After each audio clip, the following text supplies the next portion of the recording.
Salve família vascaína, Helder Florê falando. O fim da era Paiva. Rafael Paiva não é mais o treinador do Vasco. Vinha errando muito depois de uma derrota indefensável para o Corinthians. Mas fica uma pergunta, é o único culpado? Vamos falar hoje sobre a saída do Rafael Paiva, o jogo entre o Vasco e Corinthians e tudo o que a gente entende que precisa ser mudado nesse clube para irmos muito mais além do que mudar o treinador. O Vasco é um cemitério de profissionais. Ninguém consegue trabalhar nesse clube. O Vasco é o clube que mais mudou de treinadores nesse século e continua sendo um clube que perde, que tem dificuldade, que tem passado vergonhas, humilhado o seu torcedor. Obviamente a culpa não é só dos treinadores, precisamos mudar isso estruturalmente. Como fazer isso? Mas antes de falar sobre todos esses assuntos, vou pedir para você que está me assistindo, se inscreve no canal, ativa o sininho para você sempre saber quando tem vídeo, deixa o like, dá uma força para o canal crescer. Tá? Aqui, brigamos pelo Vasco da Gama. Chegou o fim da era Paiva, algo que parecia que não aconteceria esse ano. Estava em algum momento muito certo que Rafael Paiva seria treinador do Vasco em 2025. Inclusive, conversando com alguns seguidores lá pelo Twitter, eles me falavam que o treinador de 2025 já estava garantido, que era o Rafael Paiva, isso alguns jogos atrás. E na época eu falei, olha, calma, faltam ainda 7 jogos para terminar, 6 jogos para terminar. Em futebol, isso é uma eternidade. E acabou acontecendo, né? O Vasco, ele vinha bem, o Rafael Paiva, que é um treinador, que ele assumiu o Vasco numa condição muito difícil ali, né? Como interino, por 2 vezes, aliás. Rafael Paiva, que é um treinador multivencedor na base, ele era lá da base do Palmeiras, a base do Palmeiras é uma base super vencedora, vencendo a base mais forte do país nos últimos anos, até porque eles investem muito na base. O projeto deles de futebol é vender jogadores para poder girar de capital e continuar fazendo elencos fortes para o Palmeiras. E o Rafael Paiva participou desse processo. Ele treinou lá o Henrique, os Guilherme, todos esses jogadores lá na base do Palmeiras. Foi multicampeão por lá. Veio para o Vasco depois daquela saída complicada do William Batista.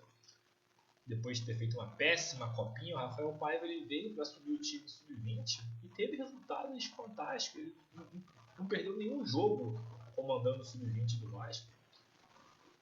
Conseguiu colocar muitos jogadores no futebol profissional. Foi chamado para assumir o Vasco primeiro naquela de bombeiro, após a saída do Ramon Dias.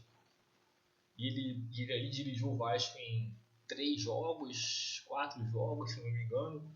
Foram os 2 jogos contra o Fortaleza pela Copa do Brasil. Conseguiu um empate lá, uma pressão muito grande de Fortaleza, conseguiu sustentar o empate.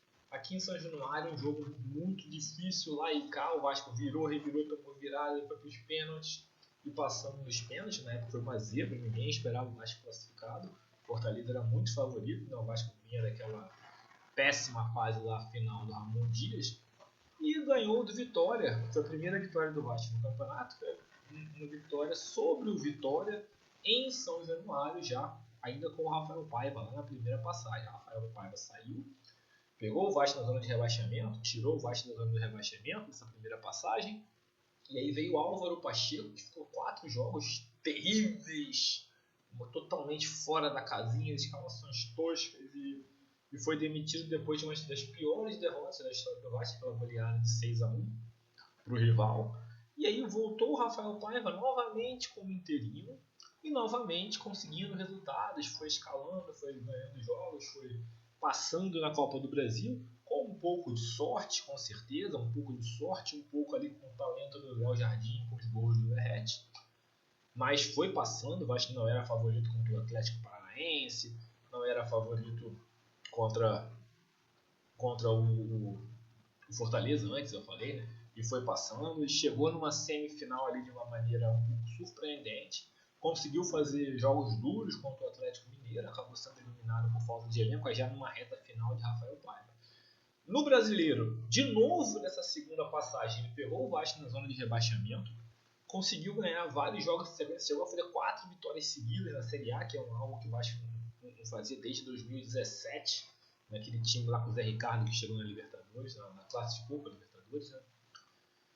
Isso foi acontecendo com o Vasco sempre sendo competitivo, nem sempre jogando bem, mas sempre sendo competitivo, um time que se dedicava muito em campo, que se entregava muito, que parou de tomar gols na época, né? Acertou ali a sua defesa, e fazia um golzinho, o Verratti garantia um golzinho, e o Vasco ia pontuando, ia vencendo, fez 43 pontos, chegou a estar ali, o Paiva chegou a ser o quarto melhor aproveitamento do Brasil com o Vasco, até o Vasco perder os 2 pontas, principalmente o Adson. Esse foi um corte muito profundo no jogo do Rafael Paiva, foi quando o Adson se machucou. E o Paiva nunca conseguiu substituir o Adson, que era um ponteiro, que nunca foi craque, né, mas era um jogador de muita efetividade, que participava muito do jogo, tanto na parte defensiva quanto na parte ofensiva. Tinha muita recomposição para marcar, e pedia sempre a bola, oferecia muito jogo, caía muito para o meio, conseguia oferecer uma tabela ali com o Payet, então conseguia ser um companheiro ali de pensamento para o Payet, conseguia fazer uma tabela ali com o Paulo Henrique, com o Puma, dava um desafogo muito grande. Do outro lado tinha o David, que é um jogador que era mais de força, um jogador tecnicamente inferior ao Adson, mas incomparável com os outros pontas que o Vasco tem. O David é um jogador que tem muitos jogos na Série A, muitos gols marcados, é um cara que tem um nível acima dos outros pontas que o Vasco tem. Quando o Vasco perdeu esses 2 pontas, basicamente o time morreu. E aí foi o grande problema que o Paiva começou a enfrentar. O Rafael Paiva, quando ele assumiu o Vasco, principalmente nessa segunda passagem, que foi essa passagem mais definitiva dele, ele assumiu o Vasco meio sem peso, meio sem responsabilidade, afinal de contas ele não tinha culpa de nada que estava acontecendo ali. E ele usou disso para colocar muito do jogo dele. Ele lançou muitos jogadores da base, ele oxigenou o time, ele mexeu em posições que todo mundo considerava importantes. Ele trouxe o João Vitor para o time titular, que na época era um cara que tinha problemas ali com o Ramon Dias, com outros treinadores. E ele foi reposicionando, ele trouxe o garoto JP. O Vasco chegou a ser o time que mais jogadores da base fizeram gols no campeonato. Então o Estrela que ele trouxe, e também deu um azar que perdeu o Estrela machucado. Mas o Estrela que ele trouxe fez gol, o Lincoln fez gol, o Leandrinho, que ele começou a escalar ali numa segunda linha, foi o Paiva que começou com isso, fez gols, deu passe, apareceu bem, garoto JP apareceu bem, o GB fez gol, o Ryan fez gol, então ele oxigenou muito o elenco, trazendo jogadores da base, colocando ideias dele, e de uma certa forma trouxe um carinho da torcida, porque as pessoas viam que estava tendo uma pessoa ali, um treinador, que estava tentando fazer um trabalho e estava dando certo, o time estava correndo, ele estava tentando trazer peças para o Vasco. Essa segunda reta final do Vasco, depois principalmente que ele perdeu os 2 pontas, o Rafael Paiva ele deixou de ser aquele treinador de antes.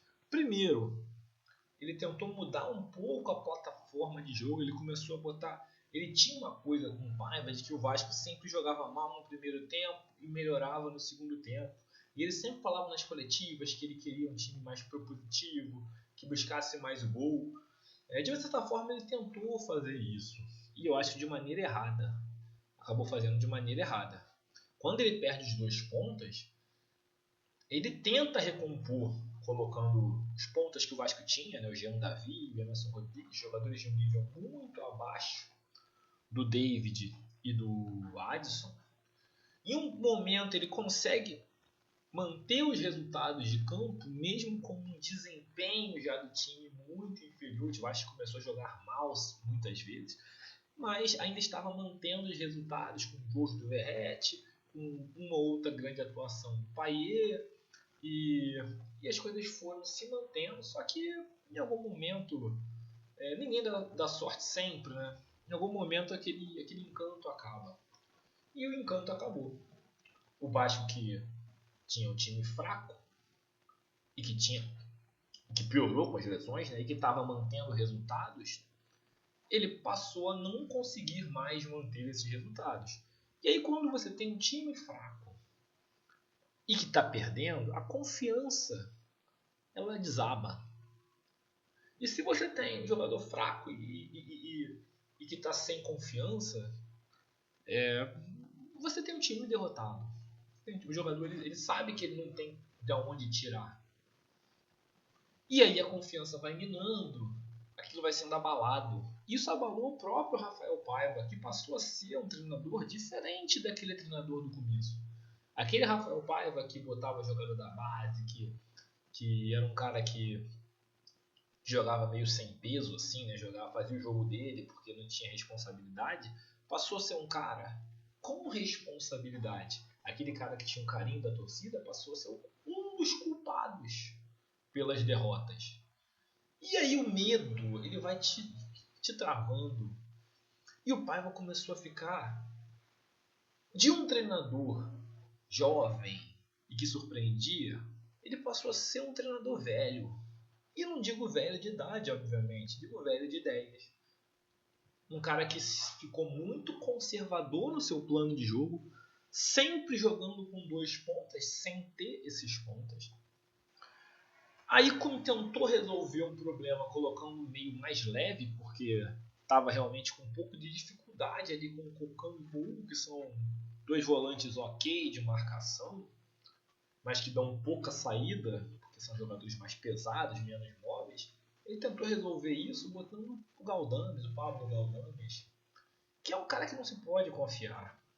Galdames participou de maneira efetiva da vergonha contra o Criciúma, que culminou na saída do Ramon Dias, da vergonha contra o Flamengo, que culminou na saída, não naquele momento, mas que logo depois culminaria na saída do Álvaro Pacheco.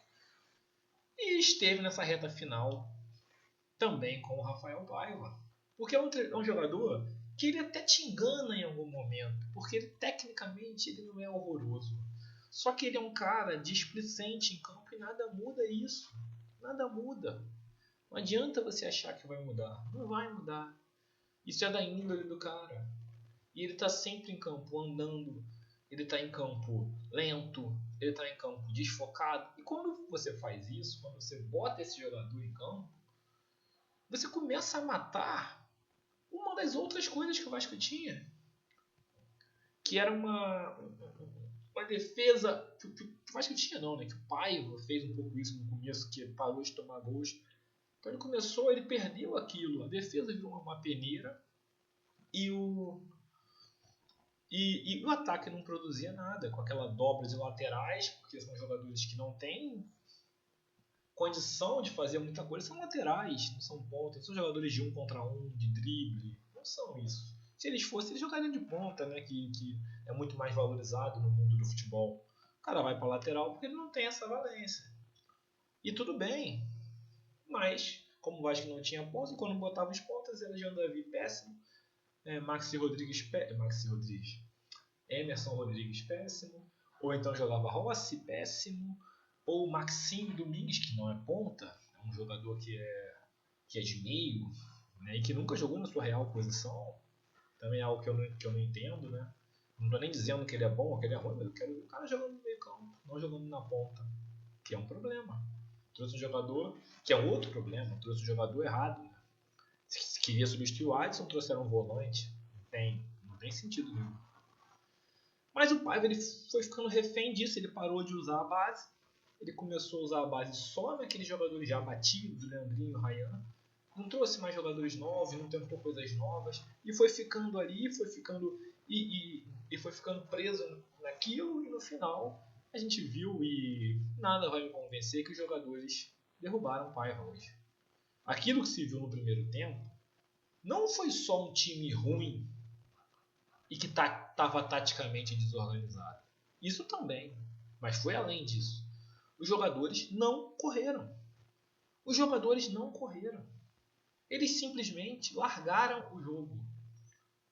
Aquele primeiro gol, que foi um gol que Léo e João Vitor estavam no meio da área marcando ninguém, enquanto o zagueiro do Corinthians, altíssimo, estava marcado pelo Lucas Piton, que é um jogador que tem uma diferença de altura muito grande para ele, é um mismatch ali. E por mais que eu tenha bronca com o Lucas por tão defensivo, nem dá para culpar ele ali, é impossível ele ganhar aquela bola no alto. E cadê os zagueiros?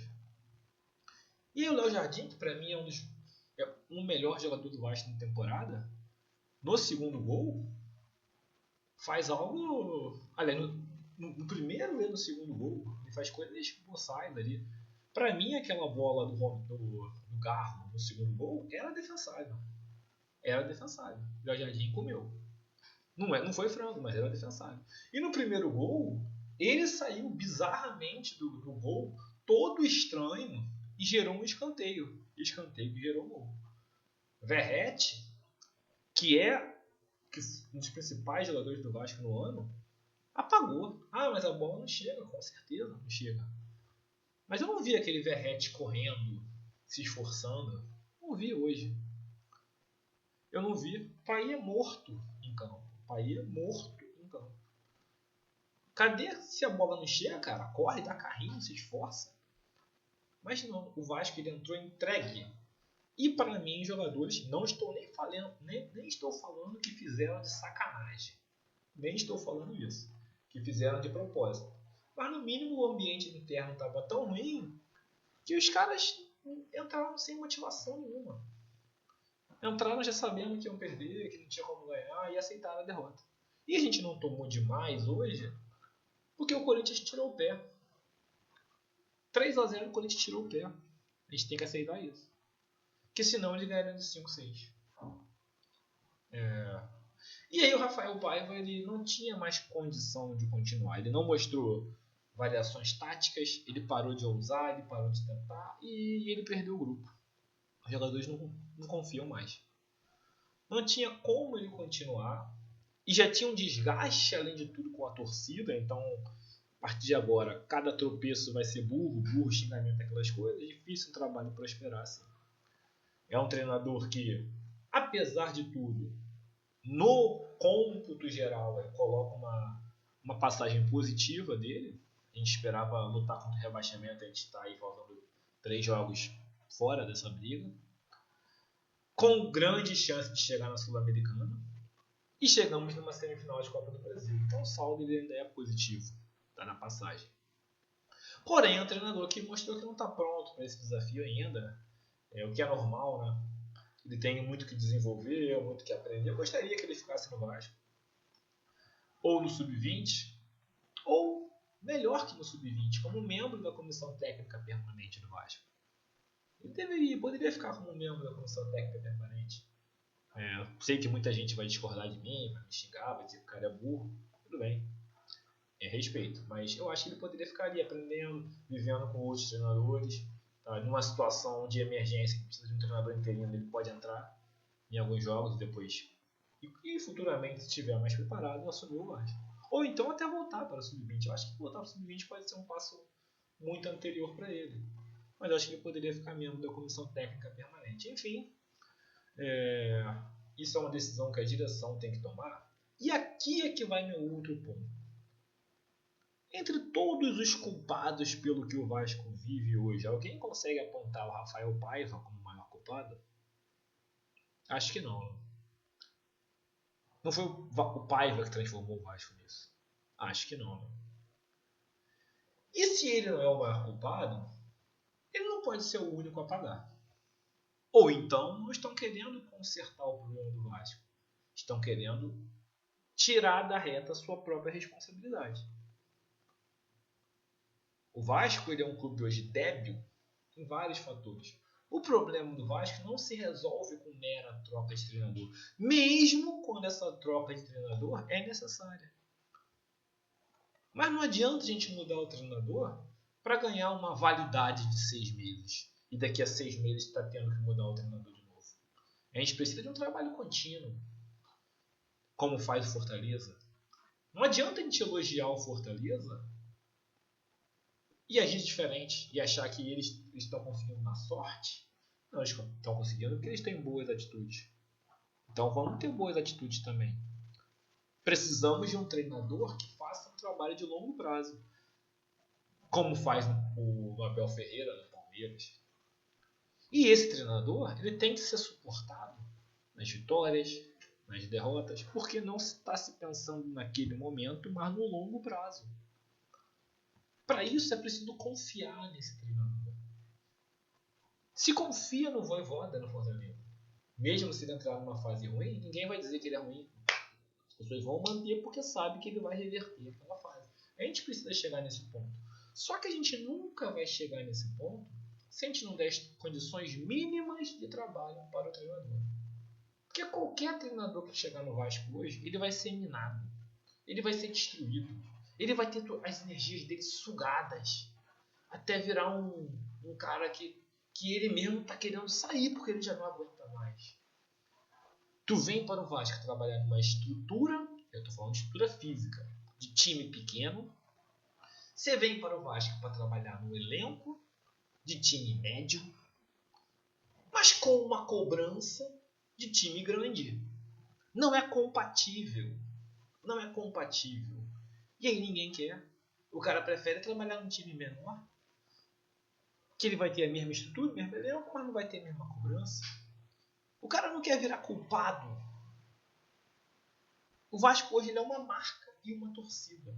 E só. É o que é o Vasco. Então a gente tem que mudar isso e oferecer mais para o treinador.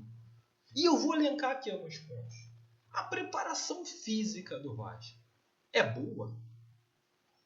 A gente consegue dizer isso? E se a preparação física do Vasco não é boa, o que estamos fazendo para torná-la boa? Trazendo o mesmo preparador que já trabalhava no Vasco antes? Não. A estrutura física do Vasco, centro de treinamento, é boa?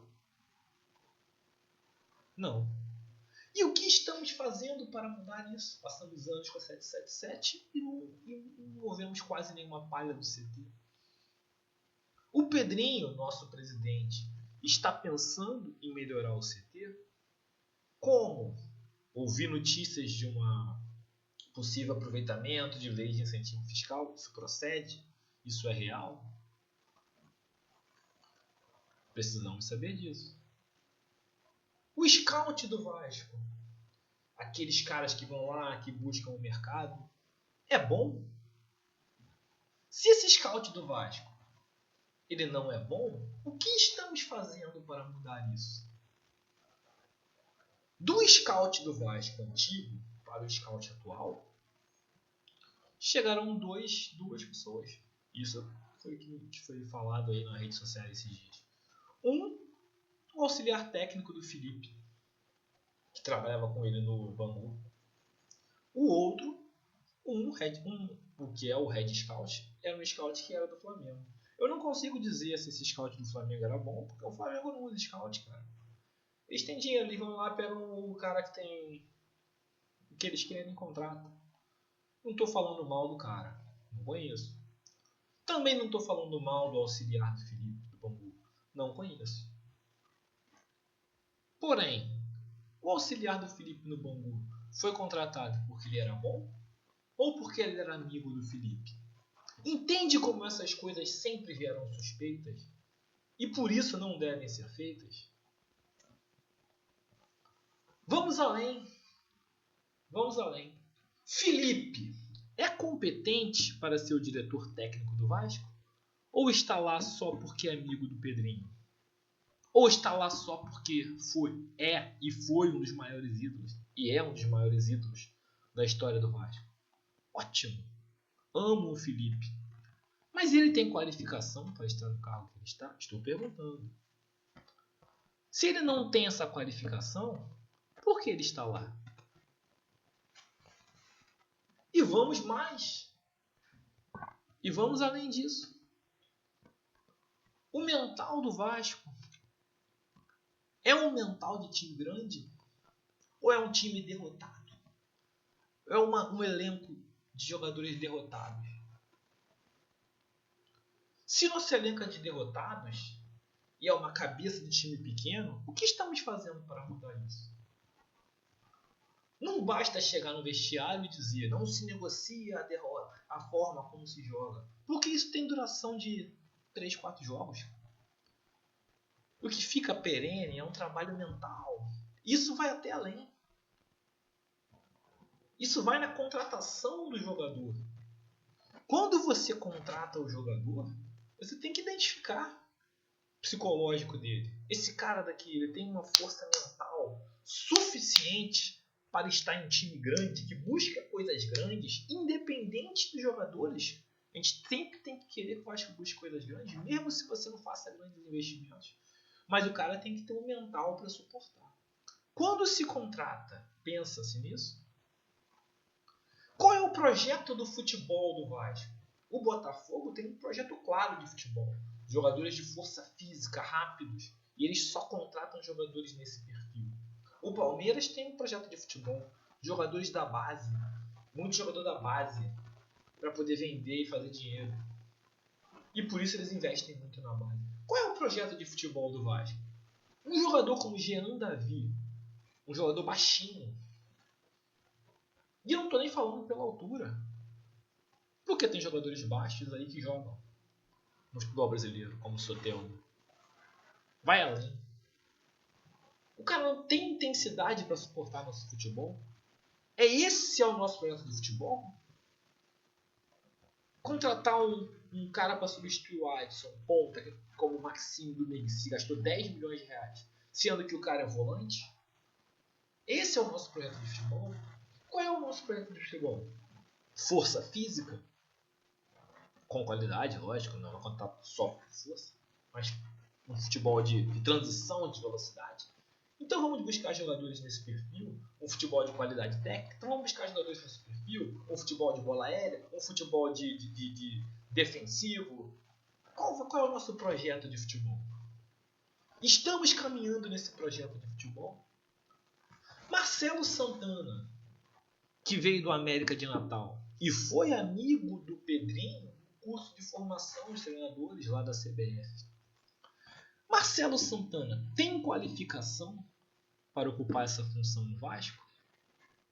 Ou está lá porque é amigo do Felipe? Ou está lá porque é amigo de alguém? É uma pergunta. O treinador do Sub-17 era auxiliar do Felipe também. Está lá porque é auxiliar, amigo do Felipe? Ou está lá porque tem competência? E por que todo mundo tem que ser amigo do Felipe? Só os amigos dele são bons? E vamos além. O Rafael Paiva saiu do Sub-20. Quem é o treinador do Sub-20? O cara que era do Sub-17. Esse cara tá apto para treinar o Sub-20? O treinador do Sub-17, que é o amigo do Felipe, que trabalhou com o Felipe, foi escolhido pelo Felipe? Mas quem deveria indicar esse treinador? Não é o diretor da base, o Rodrigo Dias? Por que o Felipe indica treinador da base? Então, tem muita coisa errada no Vasco. E muita coisa suspeita. Não adianta a gente falar de reestruturação financeira se a gente não acerta no futebol, porque não existe reestruturação financeira com um futebol fraco. A pressão de arquibancada e de política fica muito forte, você é obrigado a investir. Você é obrigado a rasgar tudo. Vamos fazer diferente no ano que vem? Vamos ter uma preparação física de alto nível?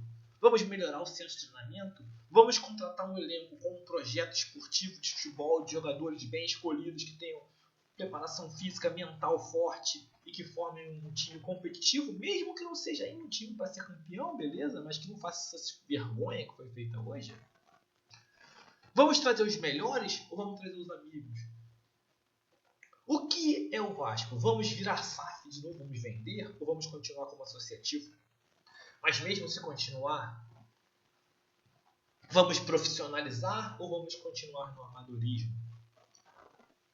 Enquanto essas perguntas não forem respondidas, o treinador, que hoje era o Rafael Paiva, ele vai ser apenas o culpado da vez. E daqui a pouco vai ser outro, e vai ser outro, e vai ser outro. E a gente vai estar sempre colocando band-aid em fratura exposta. Por quê? O Vasco, ele pode até precisar demitir o treinador, mas não é o treinador, seja ele qual for, o responsável pelo Vasco estar onde está. O responsável, os responsáveis, são todos os péssimos gestores que passaram pelo Vasco. E eu acredito que o Pedrinho pode ser diferente. Mas para ele ser diferente, ele tem que começar de agora a tomar atitudes diferentes. É isso que a gente vai sempre esperar e cobrar aqui nesse canal. Gostou do vídeo? Concorda com o que eu falei? Não concorda? Deixa um comentário aqui embaixo. Deixa um like. Se inscreve no canal. Aqui brigamos pelo Vasco da Gama. Saudações vascaínas.